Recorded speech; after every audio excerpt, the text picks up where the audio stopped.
तो भाई मस्ती को साइड में रखते हैं, सबसे पहले समझते हैं centre of mass, concept of centre of मास को समझने वाले हैं।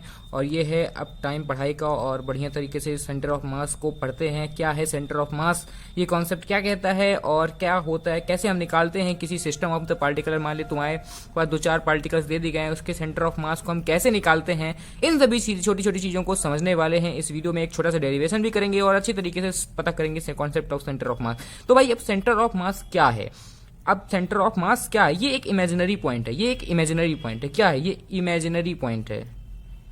हम एक सिस्टम का या एक बॉडी का, हम एक सिस्टम का या एक बॉडी का एक जैसे मान लीजिए सिस्टम है, ये एक सिस्टम है, हम थोड़ा सा इसको और बड़ा बना लेते हैं। ये एक सिस्टम है मान लीजिए 3 पार्टिकल्स का। हम क्या करते हैं कि ये अगर हमने 3 पार्टिकल्स लिए हैं, ये इन तीनों पार्टिकल्स का एक हमने सिस्टम मान लिया है, तो हम इसका भी एक कुछ मास एम होगा, इसका भी कुछ मास होगा, इसका भी हम कुछ मास होगा, इसकी भी कोई पोजीशन होगी, इसकी भी कोई पोजीशन होगी, इसकी भी कोई पोजीशन होगी। तो अब इस पूरे सिस्टम का हमने इसे पूरे एक सिस्टम मान लिया और इस पूरे सिस्टम का एक मास, एक पॉइंट बता दिया कि भाई इस पूरे सिस्टम का ये एक पॉइंट है जहां पर इस पूरे हमने मान लिया कि यहां पर इस पूरे सिस्टम का मास कंसंट्रेटेड है। उसी तरह मान लीजिए आपका एक कोई बॉडी, मान लीजिए आपकी एक सिलेंडरिकल, हमने एक बॉडी ले रखी है, हमने एक सिलेंड्रिकल बॉडी ले रखी है, उसमें भी हमने मान लिया एक पॉइंट है जहां पे उस पूरे बॉडी का मास कंसंट्रेटेड है। अब इस तरह तो सिलेंडर में बहुत छोटे पार्टिकल्स होंगे, उन छोटे छोटे पार्टिकल्स का अपना अपना मास होगा, इन छोटे छोटे पार्टिकल्स की अपनी पोजीशन होगी, और इन पोजीशंस मतलब अब कुछ निकालना है हमें, इन मोमेंट ऑफ इनर्शिया निकालना है, बहुत सारी चीजें हमें अगर इन सबको निकालना है, या इस बॉडी में कोई हमें ऑपरेशन परफॉर्म करना है, कोई फोर्स लगाना है, कुछ इसी सिस्टम पे कोई हमें फोर्स लगाना है, तो भाई हम छोटे पार्टिकल्स में थोड़ा ना लगाते बैठेंगे, इतना समय है आपके पास नहीं ना। तो भाई हमने क्या किया कि एक इमेजिनरी पॉइंट मान लिया जहां पर इस पूरी बॉडी का मास कंसंट्रेटेड है, जहां पर इस पूरी बॉडी का मास सेंटर कंसंट्रेटेड है। अब एक लैमिना है हमारे पास, अब उस लेमिना का जहां पे उसके डायगोनल्स इंटरसेक्ट करते हैं, मान लीजिए ये स्क्वायर है, तो स्क्वायर का जहां पे डायगोनल्स इंटरसेक्ट करते हैं वहां पे इसका सेंटर ऑफ मास हो जाता है। एक थिन रॉड ले लेते हैं, तो उसका सेंटर ऑफ मास भी हम उसके मिडिल में मान लेते हैं, उसका अगर लेंथ है तो L/2 की दूरी पे एज से। अब कोई रिंग है, रिंग से बात कर लेते हैं, तो ये रिंग है, रिंग का सेंटर ऑफ मास उसके सेंटर पे होता है, लेकिन यहाँ कंडीशन ये है कि यहाँ कोई मटेरियल नहीं होता है। बताइए, कोई मटेरियल नहीं होता है, तभी यहाँ पे हम उसका सेंटर ऑफ मास मान के चलते हैं। जरूरी नहीं है, क्या जरूरी नहीं है जहां पर मास हो वहीं पे सेंटर ऑफ मास हो, जरूरी नहीं है जहां मटेरियल हो वहां पे सेंटर ऑफ मास हो, कहीं भी हो सकता है, ये हवा में भी हो सकता है, ये एक इमेजिनरी। अब भाई हमने इसका सेंटर, इन तीन पार्टिकल्स का सेंटर ऑफ मास निकाला है, तो जरूरी थोड़ी है इसमें से किसी के अंदर हो, इसी के अंदर हो सकता है, कहीं भी हो सकता है। तो ये एक इमेजिनरी पॉइंट है जहां पर हम मान के चलते हैं कि कुछ पार्टिकल्स का या किसी बॉडी का मास कंसंट्रेटेड है। एक डिस्क है, अब इसी को आप डिस्क मान लीजिए, तो इसमें कुछ मटेरियल आ जाएगा। अब ये यहाँ पे इसके सेंटर पे है, इसका मटेरियल इसके अंदर है, ठीक है। एक कोन है, उसका भी सेंटर ऑफ मास होता है। अब एक जैसे कि ट्रायंगल है, उसका भी कहीं सेंटर ऑफ मास होता है। अब इसके क्या होता है, एक मीडियन जहां इंटरसेक्ट करते हैं इसके, वहीं इसका सेंटर ऑफ मास हो जाता है। तो सब पार्टिकल्स का हमने बना दिया है कि एक जगह कहीं ना कहीं उसका सेंटर ऑफ मास कंसंट्रेटेड जरूर होता है, उसका मास कंसंट्रेटेड जरूर होता है। अब यार एक फॉर्मुला डिफिनेशन लिख लेते हैं जल्दी से, तो पता चल जाएगा सेंटर ऑफ मास क्या होता है। तो हमने एक डिफिनेशन लिख ली है। ये डिफिनेशन क्या कहती है? Centre of mass of a body is a point where the whole mass of this body is suppose to be concentrated, जो हमने पहले बताया। अब for describing a translation motion, एक ट्रांसलेशनल मोशन क्या होता है? ट्रांसलेशन, ये हमारी जमीन हो गई, यहाँ पे हम टायर चलाएंगे डंडी मार मार के, तो ये बचपन में खेलते थे ना, डंडी मार मारते थे, वही वाला मोशन है ट्रांसलेशनल मोशन।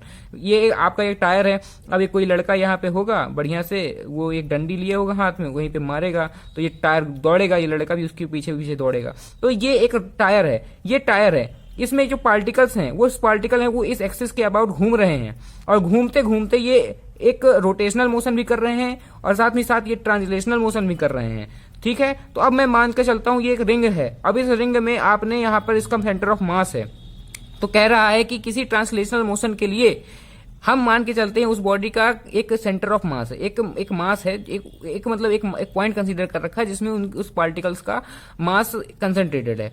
अब जैसे कोई एक्सिस के अबाउट हमें कुछ एक टायर को घुमाना है, या एक किसी टायर को घुमाना है, मान लीजिए इसी तरह घूम रहा है, तो अब हमने, या डिस्क मान लीजिए, इस डिस्क को हमने घुमाना है एक एक्सिस के अबाउट, ठीक है।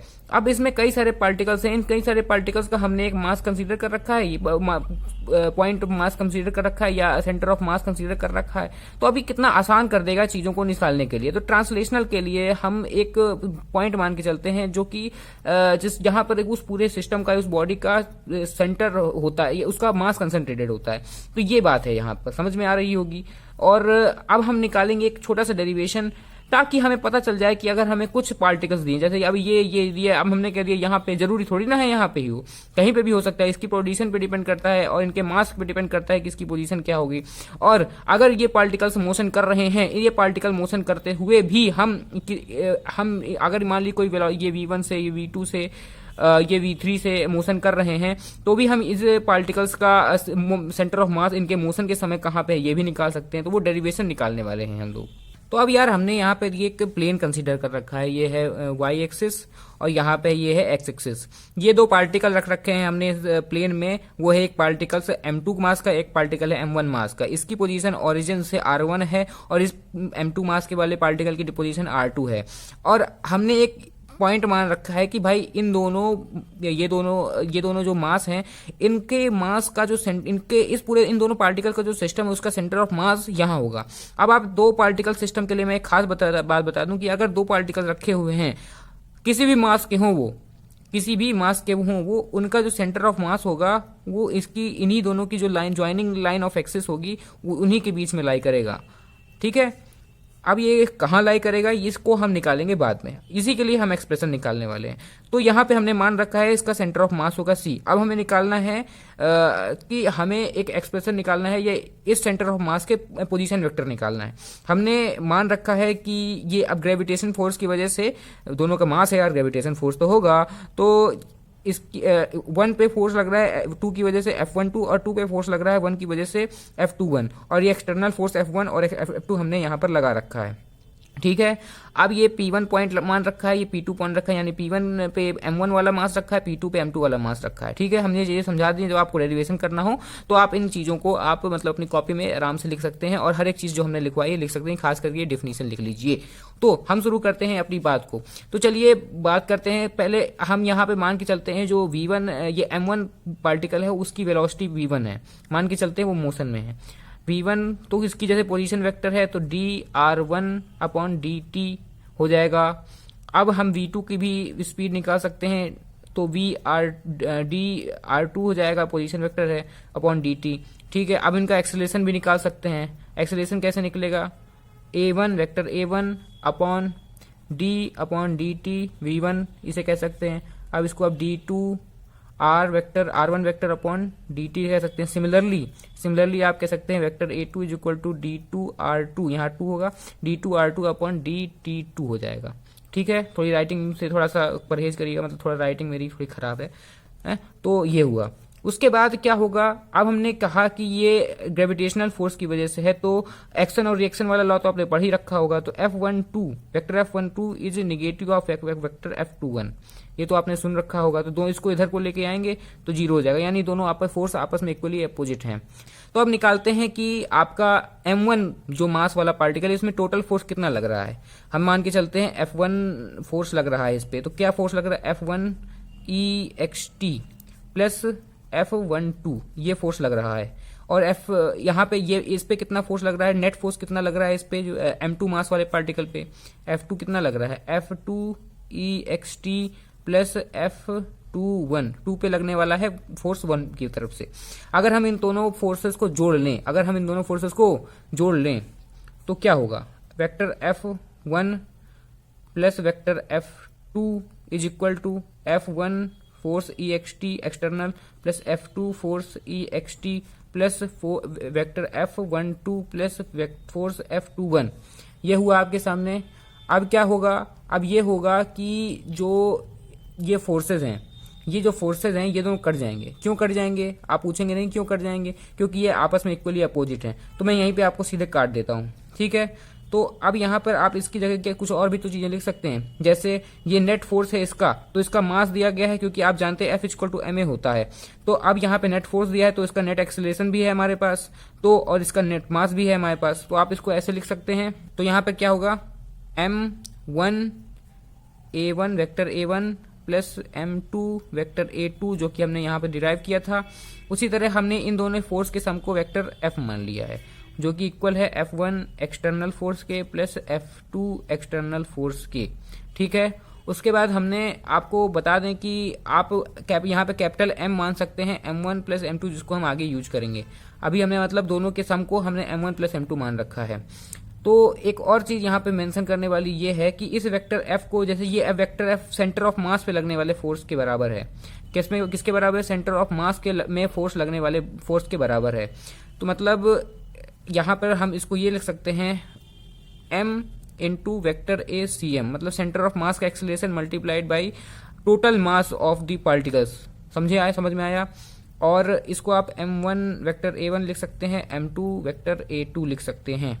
उसके बाद क्या करना है कि हमने आपको कुछ चीजें पहले बताई थी, a2 और a1 की जगह हम ये लिख सकते हैं। तो m1 d2r1 अपॉन dt2 हो जाएगा plus m2 d2r2 upon dt2 हो जाएगा, मास acm ये हो जाएगा। अब आप यहाँ पे कॉमन ले सकते हैं, d2 अपॉन dt2 कॉमन ले सकते हैं। तो d2 अपॉन dt2 आपने कॉमन ले लिया, m1 r1 vector plus m2 r2 vector आपने कॉमन ले लिया और macm आ गया आपके पास। और मैं आपको बता दूं कि आप इसको ऐसे भी लिख सकते हैं। अब ये acm है तो वेलोसिटी मतलब वेक्टर rcm के टर्म में भी आप लिख सकते हैं, rcm के यहाँ पर टर्म में भी आप इसको लिख सकते हैं। ठीक है, तो कैसे लिखेंगे, d2 upon dt2 m1 vector r1 plus m2 vector r2 is equal to m into d2 capital rcm divided by dt2, जो कि यहाँ से ये सब पूरा टर्म कट जाएगा। तो आपका वेक्टर rcm आ जाएगा m, यहाँ m1 है, m1 r1 plus m2 r2 upon capital M जिसको आप m1 प्लस m2 लिख सकते हैं। तो एक बार और अच्छी तरह लिख देता हूँ, m1 vector r1 plus m2 vector r2 upon m1 plus m2 v, और ये rcm हो गया। तो अब आप यहीं से आप v के लिए भी एक्सप्रेशन निकाल सकते हैं, इसी तरह आप v के लिए निकाल सकते हैं, a के लिए भी निकाल सकते हैं, a के लिए आपको यहाँ पे आ गया था। इसी तरह आप बहुत सारी चीजें से निकाल सकते हैं। तो इस एक्सप्रेशन में आप पोजीशंस रख सकते हैं, उनका मास रख सकते हैं, तो आपको सेंटर ऑफ मास किसी सिस्टम का निकाल सकते हैं। जैसे यहाँ पे हमने 2 पार्टिकल सिस्टम का निकाला, उसी तरह यहाँ पर आप 3 पार्टिकल सिस्टम का निकाल देंगे जब ये क्वेश्चन बन जाएगा। तो इसी के साथ इस वीडियो को खत्म करने का समय आ चुका है। सब्सक्राइब कर दीजिए इस चैनल को, बेल आइकन को प्रेस कर दीजिए ताकि इस तरह के बेहतरीन अच्छे वीडियोस, क्वालिटी कंटेंट आपको मिलता रहे। मिलते हैं इस तरह के वीडियो में, तब तक के लिए जय हिंद।